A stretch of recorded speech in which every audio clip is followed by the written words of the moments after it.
ल भाइ के छ हालखबर ठिक छ ल यसो सामान लिएर आउनु पर्यो है अब के हुन्छ त्यहाँ माग्ने हो अनि घर जाने है ल ओ साथी नमस्कार नमस्कार नमस्कार आराम हुनुहुन्छ एकदम ठिक छ जम्मा आयो अब है अब सब ठिकठाक छ नि खानु पर्ने अरे यस्तो हुन्छ खानै पर्यो नि तपाईँले खानु पर्यो खै एउटा उ ल्याउनु त ल्याउनु न त्यही बियर ल्याउनु न यार ल्याउनु जम्मा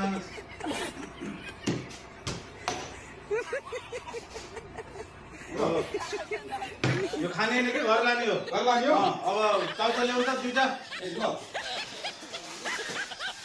राख्ने के हुन्छ कसो हुन्छ जम्मा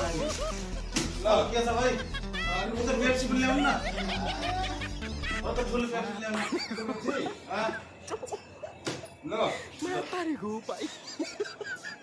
लाने भएर यो घर लाने हो होइन अब यो पैसा अहिले छैन होइन अब 1 महिना पछि दिने हो के रे के भनेको त्यसो त्यसो त हुँदैन यसो कहाँ हुन्छ